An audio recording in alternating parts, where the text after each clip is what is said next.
Welcome to the Intentionists podcast, where we explore the interplay between intuition, spiritual health, and everything in between. I'm your host, Aimee Schreiber. And I'm Hillary Zwallen. Our intention is to create a dialogue that inspires you to consciously forge your path with curiosity and compassion for life and its mysteries.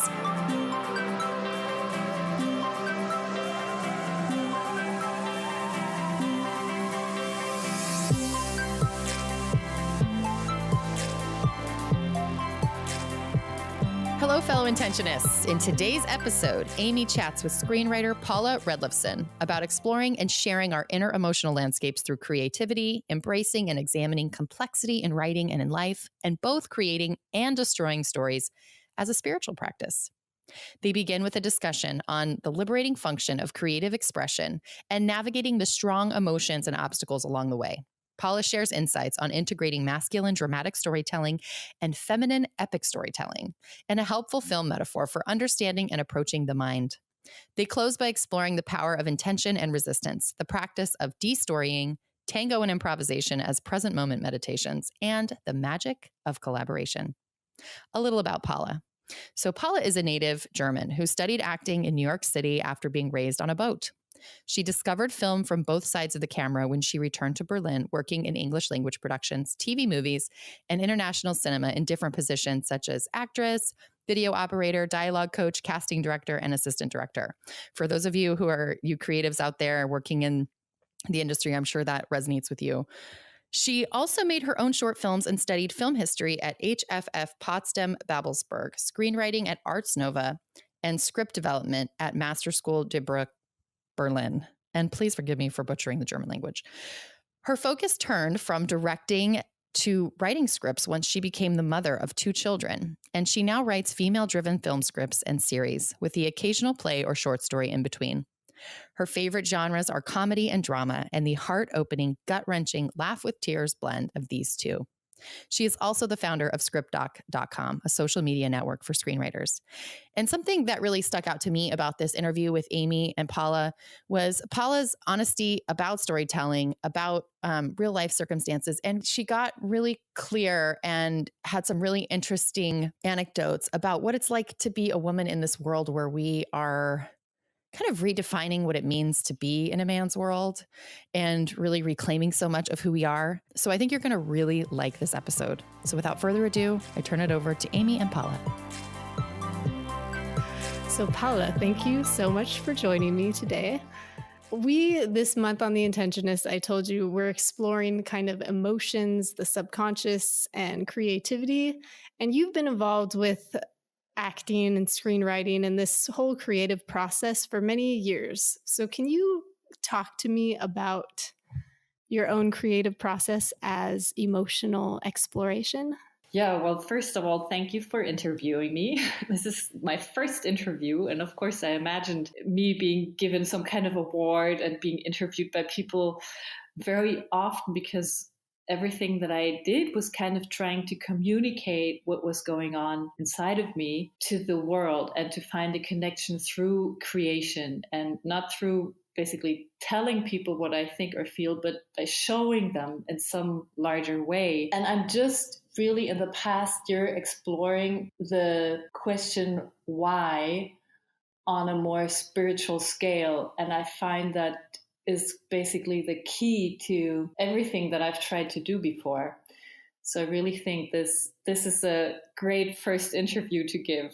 Yeah, I'm excited. So along with that, what role does kind of your intuition or instinct play in kind of exploring these creative and emotional depths, trying to show this to the world?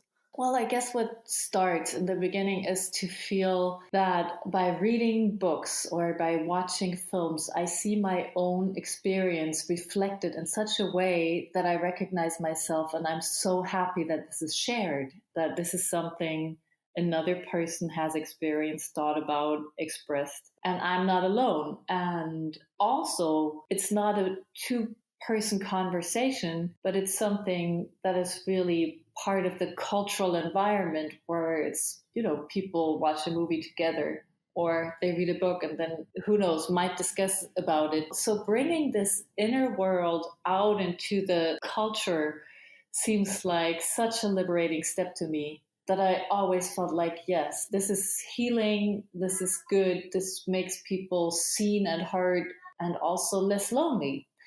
Kind of like a really communal way of communicating something that seems very private and maybe even really sensitive or really fragile or fragmented, or how life is. We have so much going on that putting it into a form where you can actually make another person feel your experiences, that seemed to me like a really awesome challenge. And first I watched films, and of course the energy of an actor or an actress is what really, I guess, communicates on an intuitive level. So at first I was really drawn to acting and I went to study it. And I guess I was always a bit too brainy for this course of study and always a bit too much of an analyst to really get into this unrestricted way of expressing that I longed for and that I saw in other people. And I thought, oh, this is so great. Can you just be yourself and just be at ease with yourself? And I hope I can get to that level. And it turns out that's a long trip. So then you moved into writing more, is how you then decided to explore that. Yeah, it connection. took a while. When I finished acting school, I was hired in some theater productions. I did that. And then I kind of felt like, theater was never really what I wanted to do. I'm really into storytelling through visual art, by film, by adding pictures to each other. And I got a camera. I remember that. I got her on eBay, and it was my baby that came to me delivered in this box. I just kind of cradled her, and then I started making some films with other actors that I knew, and I thought, let's make films. So it sounds like what you have appreciated a lot about film and about acting and all of that was that it was a way for people to connect and to feel that other people are experiencing these same complex things that I am. Mm-hmm. And that's what I also am really attracted to in that. And that's one of the things that we try to do here on the podcast, is just by exposing people's stories and their vulnerable situations or their ideas, that people can see, oh, we're not alone in the corner, experiencing these totally new things that no one's ever dealt with before. There's something very comforting in realizing that. It's more than comforting. It really allows you to have that feeling and to make a statement with it. And it's empowering. And I don't know, I think it's worth a lot. That's maybe the human essence, is really to share our stories and to be heard. Are there any movies that you have seen lately that have really touched you, that have really kind of embodied this for you? Yeah, I just get back from seeing a movie today, so that's kind of in the forefront of my memory. And I'd like to discuss it a little bit because it seems pretty unique and it's such a female perspective on things. It's called Of Flowers and Bees, which is kind of the analogy of lovemaking in Germany, because, if you teach kids about sex, you kind of go, okay, the bees and the flowers. It's kind of like, in our cultural system, this is kind of evading the topic of sexuality. And it's made by a filmmaker, a female filmmaker, who has created quite a few fictional films in the past decade. I mean, she's one of the few women who graduated from directing school and who's actually out there making films. It's a huge topic here right now. It's the Berlinale, and I'm also involved in all these feminist groups, and they're all calling for, kind of a quota to get women finally into positions of being able to really tell their stories and showing the female perspective more. So this is kind of a political debate going on for the past couple of years, but she has been able to make her films. And at the same time, I mean, she has to be this bundle of energy. She created basically a village, an artist village, I would say. It's outside of the city of Berlin by about 1 or 2 hours ride.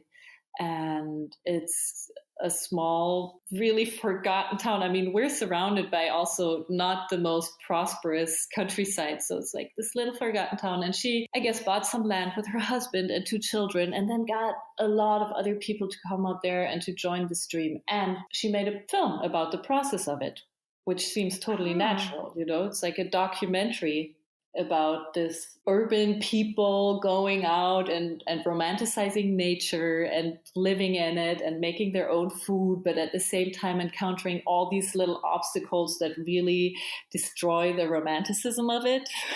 That's kind of like the general gist of, all these protagonists going out there so filled with enthusiasm and wanting to make beautiful things. And then they're realizing, oh, this pig, it's an organic pig and now it's slaughtered and we're eating it. And all these just like really hands-on practicalities of life. And she's made like a series about that. So I was familiar with her work. And also I was, for some time also looking to move out of the city myself. So this really interested me.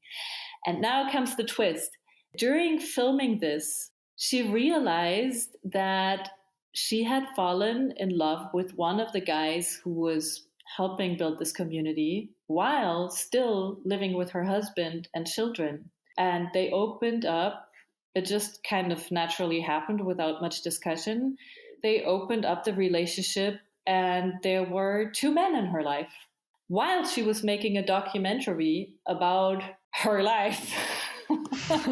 Interesting. So this became like kind of the theme of everything, that she was investigating, nature and masculine, feminine, and laws of survival, and also society's expectations. And I don't know, it was just everything that interests me as well in this film. And I thought she was so brave for just going with it and then presenting it to an audience and going on stage after the film. I mean, like, so what do you think of my film? Because it was really her life. Wow. Yeah, that would take some serious bravery. Yeah, she's really pushing the edge of what women are, deemed to be capable of. And that's great. That's great to have. And that's great to see. I mean, I'm not like her. Like, I'm not near pushing the envelope that far, but I think it's great that she's doing it and that's visible and that it's opening, this path of just non-judgmental exploration for so many other people. Yeah, that's beautiful. And that reminds me of the last time we spoke, you mentioned like we both have our kids coming in and out of the room, and you mentioned like, oh, it's so nice that we can like have an intelligent conversation and not have to worry about someone coming in to ask a question or get a muffin. And like, I think this is something that a lot of women encounter, the feeling like they have to hide the fact that they're mothers from the business world, like that there has to be this really compartmentalized way of operating in the world in order to be taken seriously. And I think that's because like systems are not designed yet to integrate all these many roles that women have and like the complexity that is life. So for this film to show this many facets of this real life woman character, that's really interesting. What do you think? What else do you think we can do to more fully encourage and like embody this full spectrum of human experience? Because it's not just a female thing. It's like a human thing, the tendency to try to hide and simplify.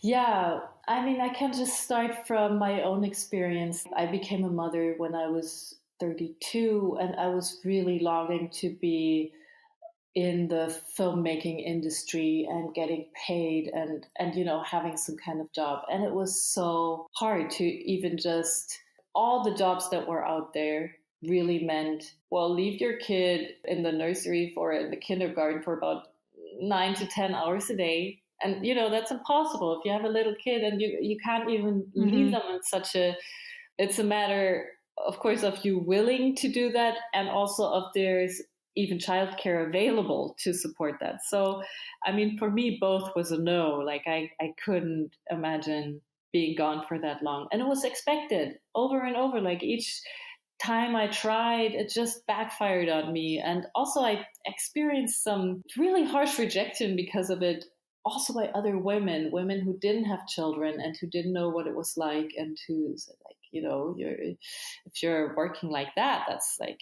that's just half-assed. Like, I don't see you put any effort into it. Or that's the vibe I was getting. And meanwhile, I was thinking, you don't know anything about effort. Like, my whole life is effort. I can't put it all into the work for somebody else. And, so I really experienced that. And for the past, I would say, year or so, also, I guess, since going on to a more self-aware process, I've just said, no, I'm going to do these jobs where it's okay to have my kids come in and interrupt, because all they do is interrupt shortly. I take care of them. They leave. It's not like, I can't do everything. It's just, I do also have kids. And one of the jobs I do right now is actually working for my mom. And it's great because she knows the kids, and we have a serious conversation. They come in, interrupt, and she's like, yeah, that's, it's absolutely no obstacle. And it makes me feel so much more capable, because I know I have the capacity to fulfill all of the tasks by not denying who I am. And this denial situation of, no, I'm not a mom. No, I'm not pregnant. No, I don't have kids, like that is so destructive. Holy cow, that's really weakening who we are as human beings. So I try to stay clear of that now. Right. So it's just not buying into these old rules and systems about it. And I think, like you said, thankfully, there are ways and there are opportunities that people can find to where you don't have to hide what is true about life and your own experience. Yeah, it's happening. I see the shift happening. I see it happening in movies. When you ask about films, we also spoke about some larger ones, like the one I mentioned now in depth was more German culture film, but there's just several, like I, Tonya was one of the films where I really saw this is on a larger scale for a broader audience, like this really complex female character that wasn't a stereotype, that wasn't all good, that wasn't all bad, but who was really facing a social dilemma where she could only lose. Like, that was such a brilliant film.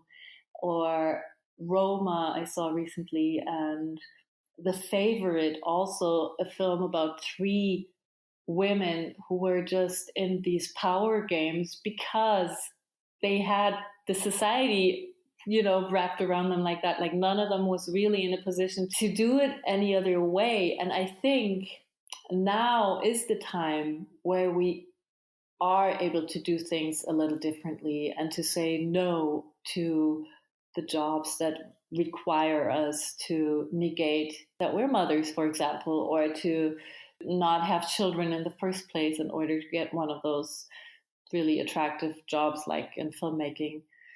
And I think it's happening. I see the women fighting for it and asking for it and not believing in this thing anymore that I actually believed in for a long time as well, that in order to be competent, you have to basically function like a guy would, like on a battlefield, like competition and so much force and effort and please keep your feelings out of this and all these things. Like it's like a brainwashing, we all grew up with that. We kind of buy it, but then comes a time of waking up. And I think it's happening. Yeah, I think so too. Are there other, along with this, seeing the value in expressing the truth and the rawness of reality, are there other themes that you like to explore in your writing and in your creative work? Well, this is, I guess, a personal thing because everybody writes for a different reason. And it's so difficult to really get to the core of, yes, why am I doing this? And I've been asking myself that too. I think one thing is that going into fiction, like playing a role, a character that is not you, or creating a story with fictional characters, really allows for being vulnerable and showing who you are while kind of having this mask, that Mm-hmm. at the end of it, everybody will praise your performance or your story. Meanwhile, this was really personal, but kind of packaged like in a way that you can't be called on it. Unlike the filmmaker whose film I just saw, the Birds and Bees film, who didn't bother about hiding at all. She just Yeah. put herself in her own film. And yeah, that's really great too. And I think I'm kind of more of this hiding type that I like to pretend, oh, it's not me. It's not about me. It's reality disguised as fiction, Yeah. which gives you just enough of this kind of safety cushion to be able to actually do it in a more free way. Yeah. That makes sense. Yeah, I think that's it for a lot of people, like especially coming from an acting background. You have to be yourself, but at the same time, of course, you can get off stage and like, yeah, that was my character doing that. So can you share any advice about kind of the creative process based on your experience? Or often, like when you're trying to create something, you encounter all sorts of emotions, and these can be really disabling at times. So is there any advice that you could say to that?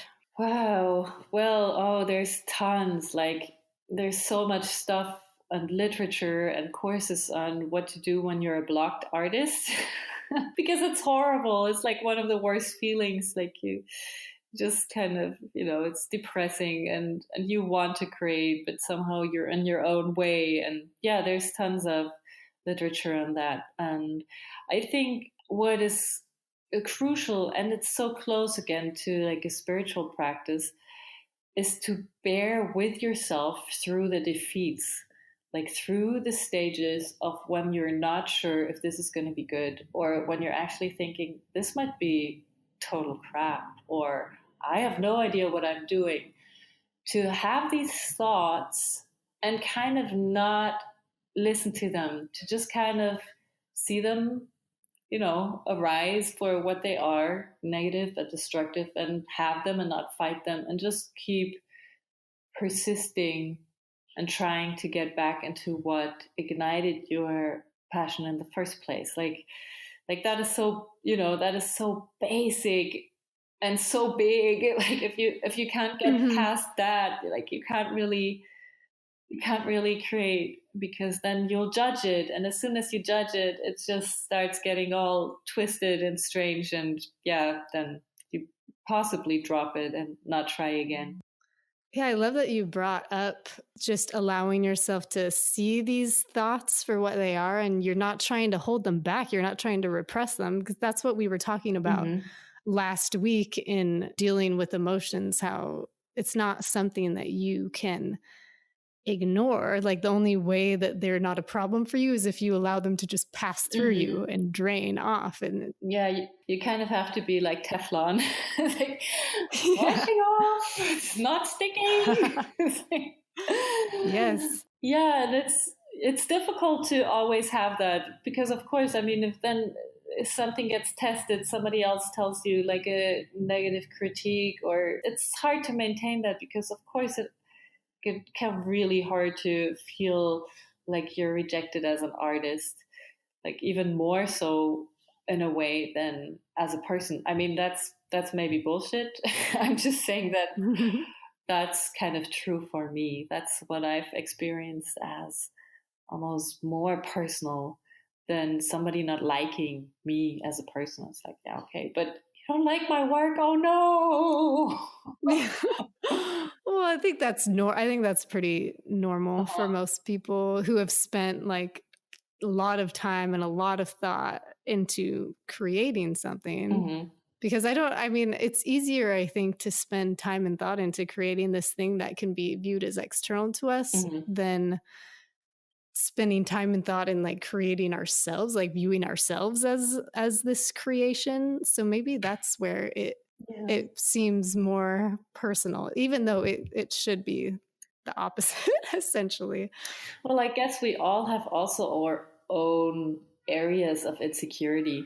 Maybe this is just Right. something that, that lands totally different on a different artist, because slowly I'm getting also to the place where I'm thinking, okay, this is not for you.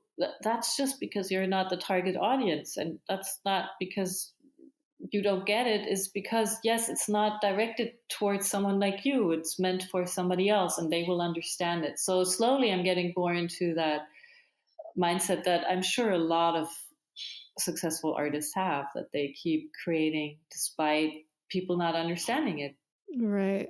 It seems like art and creating art is this kind of delicate balancing act of pushing your own boundaries, but also kind of setting up really clear boundaries about what you like, for example, what thoughts you will and will not choose to latch onto and entertain about criticism and stuff. So Yeah. have you ever viewed it in this way, as this boundary setting Yeah. kind of? Yeah, I know what you mean. And this is something that I actually wrote down before we started, because I recalled what I was taught during my screenwriting class. I took a 1-year course and we had this teacher, a guy, and he gave us, of course, a lot of structure and technique, and that's, of course, what you need. But he also said something about drama versus epic storytelling. And this was basically that dramatic storytelling is masculine. It's focused, it wants one thing, it's like striving in one direction, and it can just ignore everything it's in the other directions. It's just like this one target storyline. And this means that within that storyline, one thing necessarily leads to another. It's like, because this happens, and because that happens, this happens, and because that happens, this and this and this. So it's really like shooting an arrow. Linear. Yeah. And of course I was thinking, yeah, that's what I want to do. That's the kind of story I want to tell. Keep people just like gasping for the next moment and feeling this tension of what will happen next, and kind of really leading them to where I wanted to have them. And then he said, well, the more feminine way to tell a story would be the epic storytelling, which is like a broad field of things happening, kind of correlated, kind of connected in like this era of time. And it's kind of all simultaneously, and it's not dramatic because they're all just intertwined, like different stories and characters. And it's not really, like pearls on a string. It's like this tiara, or I don't know, of like a tapestry, like a weaving. Yeah. As you're talking, I'm imagining like this big weaving that's like all these things are kind of interconnected, and some of them are really distant, but it's all like this one piece. Yeah.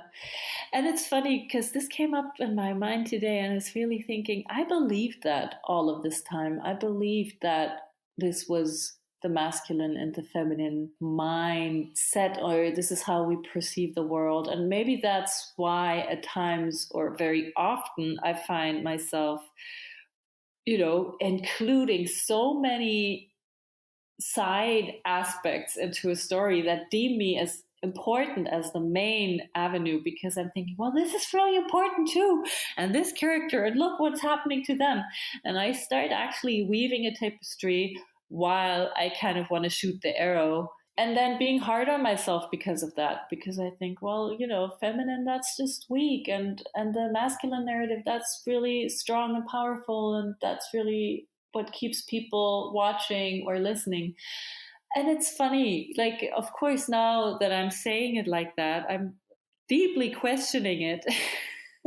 But it's worth acknowledging that these kind of teachings exist out there, and that also possibly this is the time to morph the two, and to not be all in awe about one technique when the other technique can also achieve something that's really connective and really appreciated by a wider audience.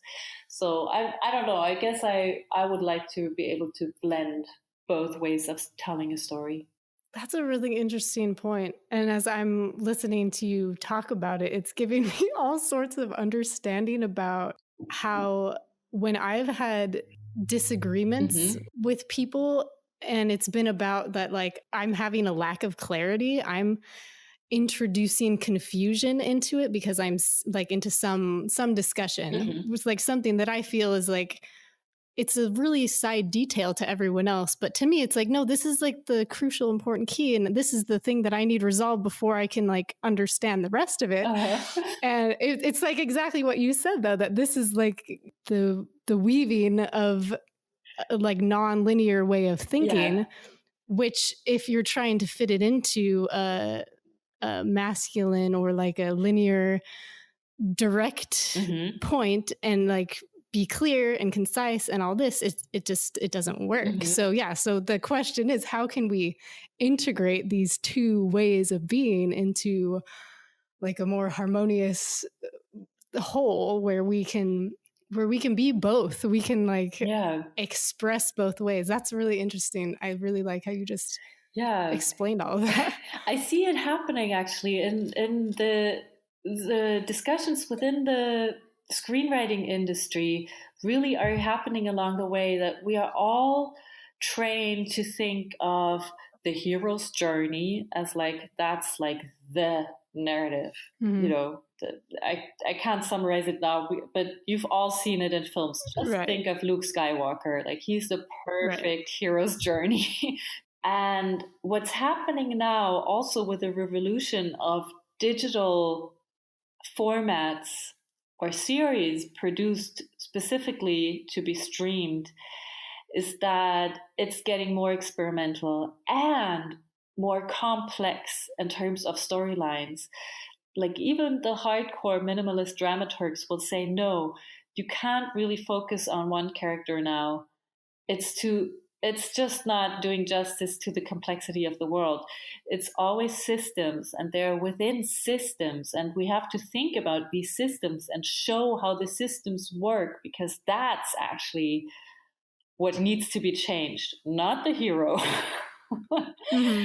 And I mean, I couldn't agree more with this when it comes to politics. I mean, I think this is just picture perfect. It's not about the individual and what they do or not do, but it's really about looking at structures of power and money and how they're set up. And the smarter series, they do exactly that. They put in a hero in that people latch onto. That's the guy or the girl or the woman or the crew of people trying to uncover this secret or whatnot.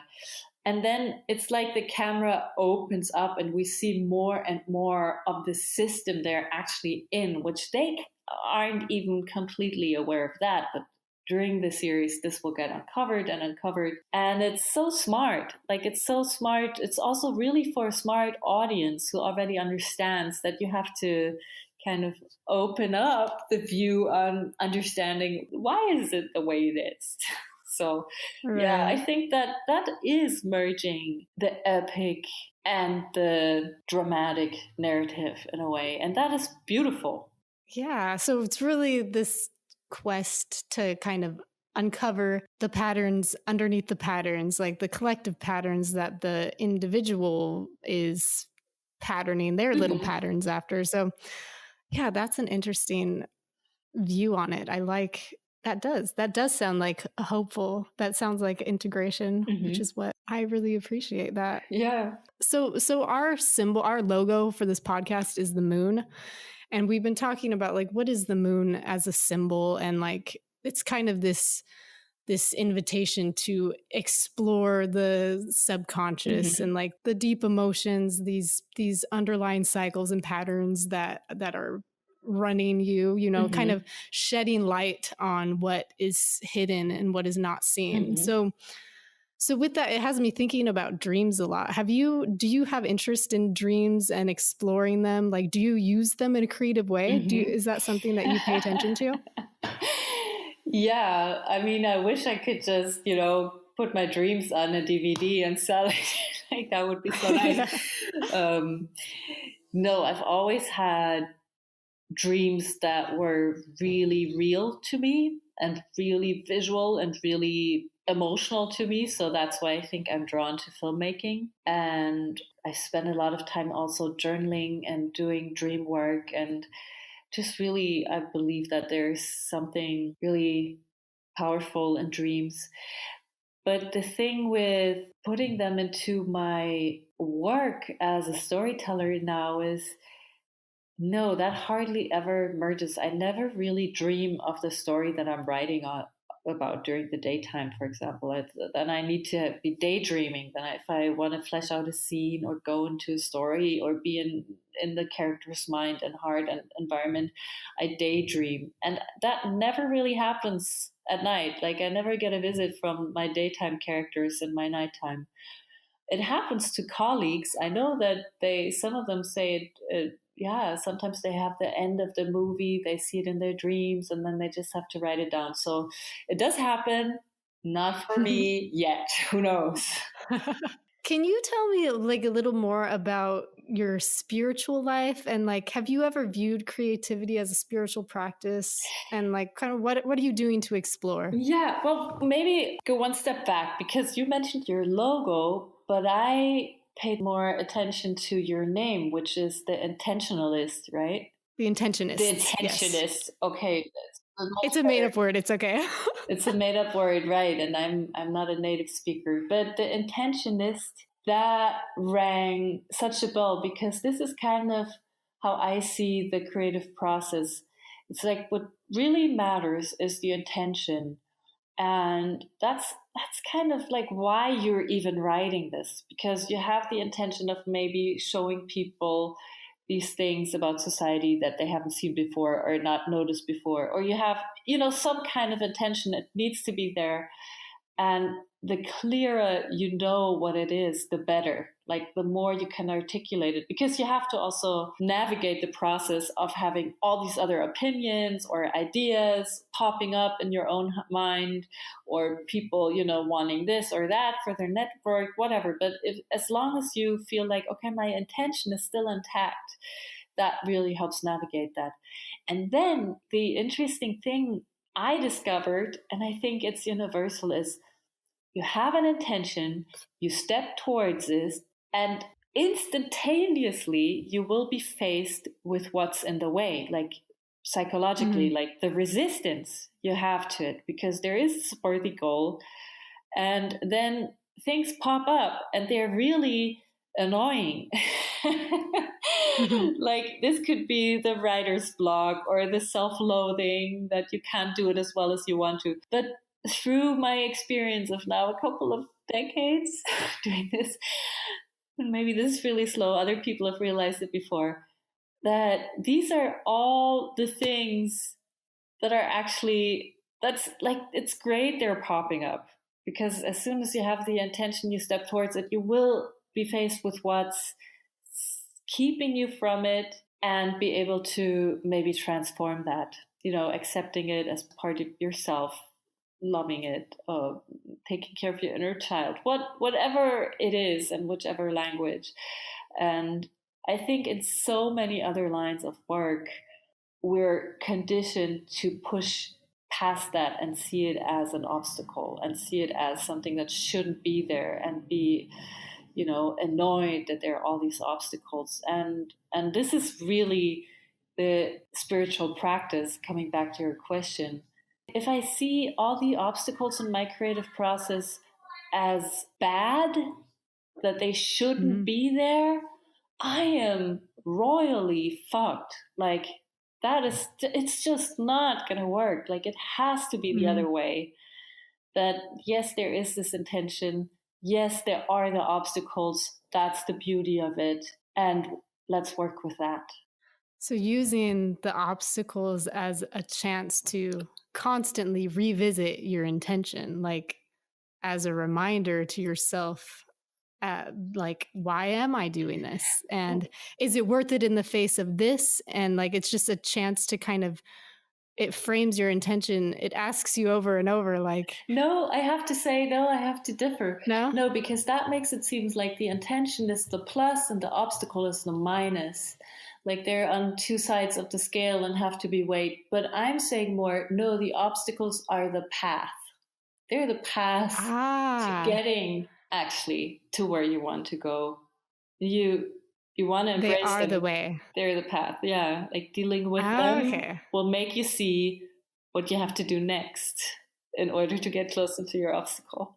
Oh, thank you for clarifying that. So it's more not judging them as bad, and like the obstacles are the problem is the solution, basically. Like Basically, it's the way. it's the path. Yeah, Oh, yeah. It's okay. there for a reason, and it shouldn't be pushed to the side and seen as like, oh, this proves again I shouldn't be doing this or something like that. Like, no, it's the path. And intention, I mean, that's the beauty of it. It goes such a long way. It's like so good to always remind yourself, is there an intention in this still or not? So it kind of just sets the course, and then Mhm. it's all about the process at that point. Yeah. Like that is the way to make art. You can't just, you have to be focused and fully immersed in the process in order for it to actually be created. Okay. I like the way that you just said that. I'm going to have to think about that. All these little lights are popping off in my brain. Yeah, it's really so fresh for me as well because I am conditioned also to see, what I want, the result as like the confirmation of everything that I do or want, that this is right, like to finally get this film up there, or I don't know, to be recognized, and everything in the way of that, like for instance, children, or that those are obstacles. But as we said earlier, no, we don't want to push our children out of the door as if they were obstacles on our path. No, they're part of the path. Like, this is Right. who we are, They what are we the want to do. And this is how we function as humans. This is why we are human, with all these feelings and depth and love and pain and all of this. Is like, how can I shoot children out the door and then be like, no, I'm an important, creative artist. I have to. It's so oxymoronic, and often enough that happens, especially in the film industry, that everybody is focused on making this really sweet little story work, and the behind the scene like atrocities are at work. So that always puzzled me when I witnessed it, and I always thought, oh, I would like to really have both and integrate my humanness into the work and vice versa. So what you're saying, it's kind of like this classic concept of focusing on the journey versus the destination. This is something that's in memes all over the world, but hearing you talk about it in this way is making me see this concept in a totally different way, just a different application. So thank you. Thank you for that. What else are you doing? Are there any practices that you're using to explore your spirituality? Yeah. And I really only started this a couple of months ago.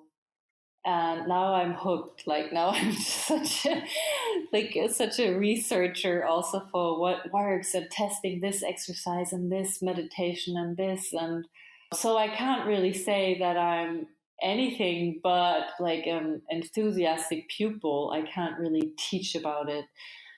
But I find that, for instance, one of the techniques I learned recently was de-storying. And that really got my interest because, of course, as a storyteller, I'm all about, building stories. So why should I not deconstruct them and dissolve them and delete them? And I don't, I was thinking of myself as, no, I don't run on stories, on blind beliefs. No, I'm not that way. But that whole concept really got me excited, and it was this little thread I was pulling, and bit by bit I realized, oh yes, it's so true. We all have these stories Like, that's how our mind really works. That's how we make sense of the world. Things happen and then we interpret them. We create a story. And it's so funny because I'm also a storytelling coach for people who are not from the film industry, who are just in business or IT or pharmaceutical corporations, whatever. And they get trained to be aware of storytelling, because otherwise they're just really, really boring speakers. And with them, I would always say, well, look around you and just notice by how many stories you're already surrounded on a daily basis. Like, you may think you're doing IT or biology, but really everything we see is interpreted, and like almost a result or an outcome is like almost calculated from a story's process. If you have all the old Bible stories, like, if this happens and then this happens, well, then this will happen. It's like it's deriving meaning from things. And this is so essentially how our minds are set up. That's why we can also be manipulated through storytelling. But it's really, really good to be aware of that. It's really good to see, oh, this is a story. Like, I'm looking at the Apple logo of my computer. There's a story in that symbol. And am I buying into it consciously or subconsciously?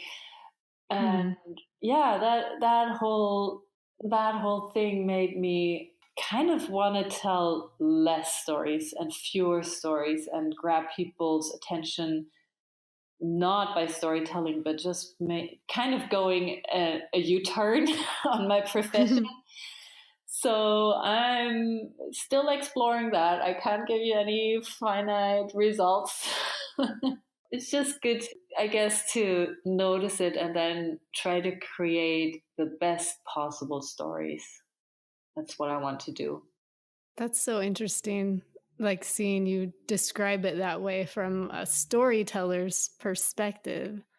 Because it is, I mean, we are all running on these stories, and if we're not aware of them, then we're not choosing the best ones. We're just unconsciously operating on whatever is fed to us through our culture, through the economy, through the media. It's so de-storying.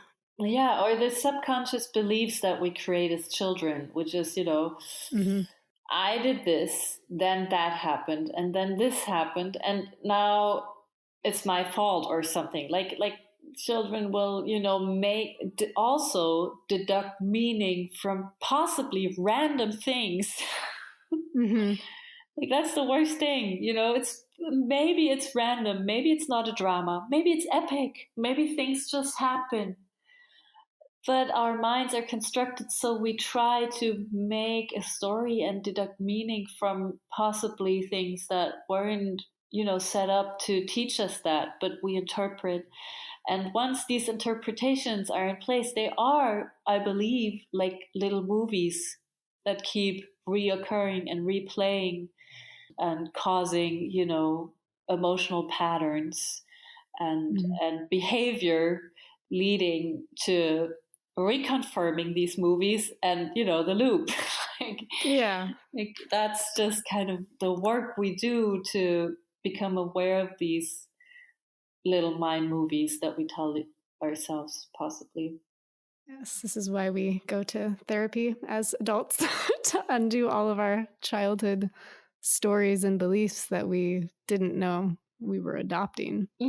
I like how you describe it as a movie that's constantly trying to replay, and the only way it can be interrupted is if we become aware of it. And then we can choose to push the play button or the pause button. Right. And that's... Or the delete. Yeah. That's a good metaphor. Yeah, that's really, I mean, if that works, like, that would be brilliant. And it is. That's kind of what awareness is. It's like you distance yourself from the movie. You're not in the movie. You can continue to watch it. You can't push pause and be like, oh, gotta take a breath. It's happening again, but I'm going to pause it. Okay, let me see what's happening, or let me retract, or what happened, what triggered this, what just happened. And yeah, it's such a tricky thing to, to try to become aware of the mind games with the mind. So that's why I guess we need to meditate. Yes, always the answer. Yeah. Meditate. Yeah. So the last time that we spoke, kind of along these lines, you told me that you learned some profound lessons from kind of both studying acting and also learning tango. You spoke beautifully about tango. So could you tell me more about this, share this with our listeners? Yeah. When I did tango, it reminded me of what I'd learned in acting, which is improvise. And when you improvise, you really focus on the moment and what your partner does, your scene partner, and just go with the flow and react to it. And the beauty of tango is that it's pure improvisation. However, there's a strong masculine feminine division basically in this dance, which is the masculine, the guy leads, or one person leads and the other follows. So it's not like a scene that is consciously shaped by two actors who are improvising on stage, but it's actually one person taking the lead, the other follows.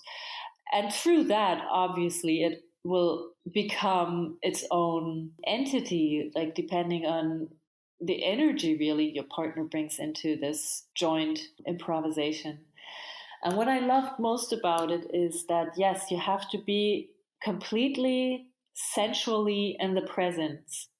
Like you can't park your body like we do when we watch a film and just be there with your minds. No, it's the other way around. You have to really be in your center, grounded, and yet able to flow and move and not plan. You can't plan it. It's not like, okay, then I'm going to do that step. No, it's like, it has to be, it's just like a meditation, really. You have to be present and in a loving embrace. Mostly it's not this thing of like, oh, let me meditate alone. It's like a couples thing. And I've never done anything in the field of Tantra, but I guess that's kind of how I imagine it, that it's really also including the fact that we are, love animals. Mm-hmm. We're not just minds, we're also flesh and blood and muscles and a heart, and attraction plays a part in it, and chemistry, and that doesn't have to be denied. It's like part of why you actually engage in this dance. So here I am talking really theoretically about tango, but it's beautiful. No, that's beautiful. As you're talking about it, it's making me realize, especially with this podcast. So I'm not one of those people that naturally is really a great conversationalist. Mm-hmm. And so I feel really nervous when I go to interview someone, for example. And I like to plan. And so it's like, I'll have my outline and I want to stick to the outline. But really, the best conversations happen when you are in the moment, really listening, really responding to what the person has said. And that's where the true creation comes in. That's where something new is created and you get to see the gift of like the process unfold. Yeah. And that's not possible if you're just staying in your mind, sticking to the script and not improvising. That was a really, I saw it unfold. Like I saw the process of the process unfold as I'm listening to you and becoming consciously aware of it. But it's such an important point. I love the dancing aspect too, how there's this exchange of energy between what we call masculine and what we call feminine. Mm-hmm. Yeah, that's beautiful. I love how you said that. It's funny that you brought in the word of the script, because it's so funny, because that's what I'm doing now, right? I'm writing scripts. And I've always really believed that I can probably be my best in interaction, that I'm not, a painter or a writer who's alone in their studio crafting something that's purely them and then putting it out for the audience to see, which is kind of an interaction, but a pretty kind of a one-way interaction. Mm-hmm. But I always felt with acting, or improv or dance or filmmaking, I'm probably my best if it's a collaboration. And I mean, with everything, it needs to be a balance, right? It has to be part being yourself or true to yourself and not swayed by too many influences, but also having this amazing receptivity and appreciating that and using that as an actual value or tool to creation. That is something that I'm really just currently realizing, because my idea was also more that I have to be brilliant alone. Mhm.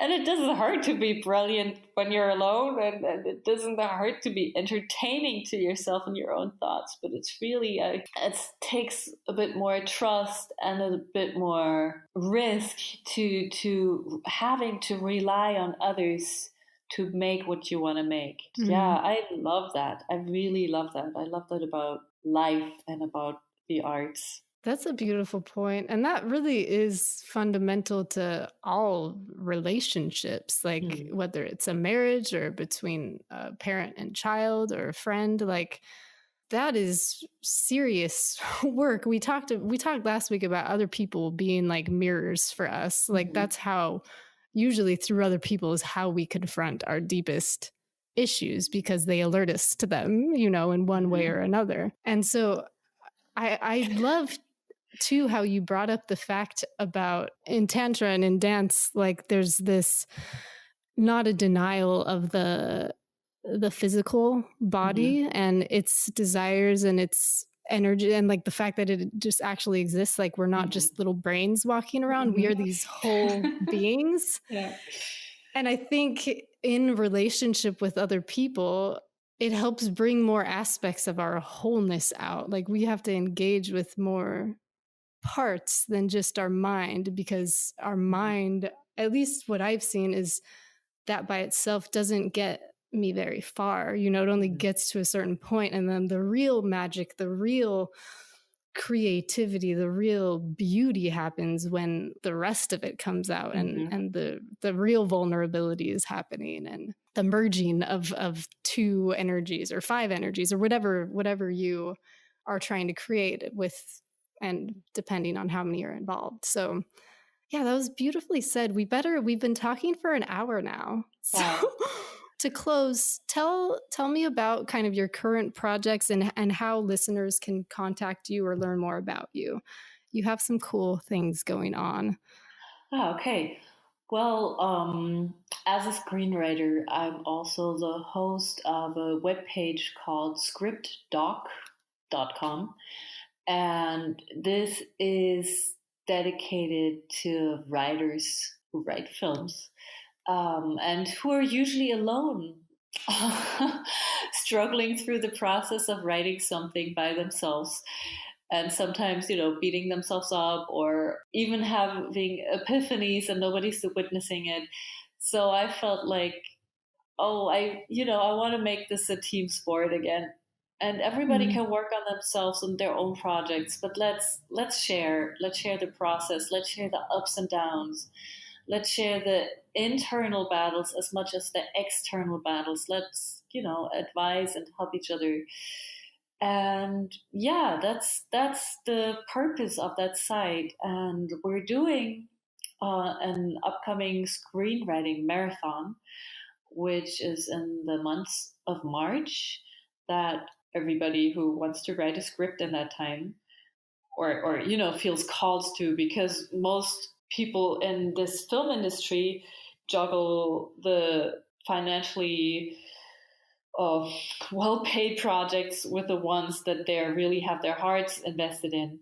So they're always, you have to have these deadlines also for the personal projects. So in order to make the deadline a little more ass-kicking, we invented this marathon, which is write your story during that month, really commit to it. And everybody is in their own process, and we're sharing it.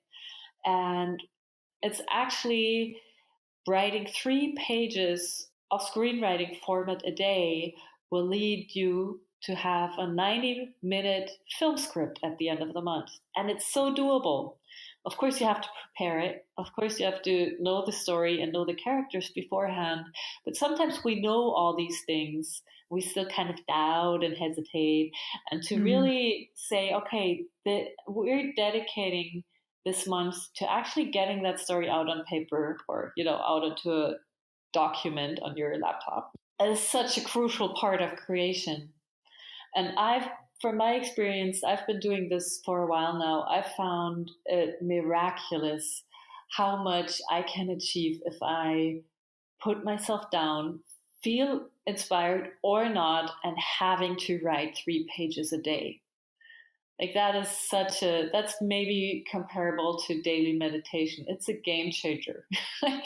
Because there's resistance and there's doubt and all of that. But if you have to do it, and it can be crap, that's the idea of the first draft. You don't have to be perfect, just progress. Perfection, no screw it, just progress. Yeah, and I'm hosting this, and we're doing a Facebook group and a meeting, and people are getting excited about it, and so am I. And I'm going to write a pilot for a series. That's going to be a female-driven dramedy. And yeah, I'm really happy that with technology opening up all these avenues that I can connect to people like you, but also screenwriting colleagues who have the same ambition or predicament as me. So yeah, that's what I'm involved in. Oh, beautiful. So you're building this community. Sounds like everything that we talked about, you're really have found a way to kind of focus it into this thing and embody it with the commitment, the exploring with other people instead of being alone in your brilliance by yourself. That's so beautiful. So script doc. It's a script doc, like the dock of the bay, not the document. And yeah, anyone who wants to join is welcome. Well, you kind of have to be a screenwriter. Yeah. And does it take place in English or German or both? That's the funny thing, because sites and initiatives like ScriptDoc exist in the English-speaking realm. There's several sites that I learned so much from, and there's also screenwriting communities on Facebook, and there's so much going on. And I write and dream even in English, but also in German. And I wanted to have a place where I could, share notes on German scripts and get into the German language as my vehicle of expression.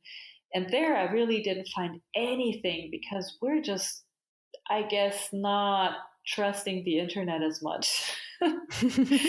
Yeah, that's good. That's been my explanation for people are really happy to be in a room together, but they're reluctant to get together with strangers online like that. That has just a bit more of a threat in the culture here. It's funny.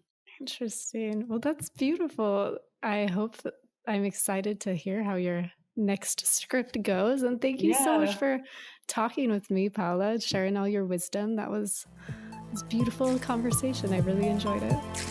I'm so glad you asked me. It couldn't be better. Before we part, we'd like to say thanks for listening, and we hope you'll connect with us on Instagram, Facebook, and YouTube. We would love to hear from you and appreciate all feedback, shares, and likes. To learn more and subscribe to our newsletter, visit Intentionists.com. And no matter where you are or what you're creating, we send you love and invite you to breathe and begin. See you next week.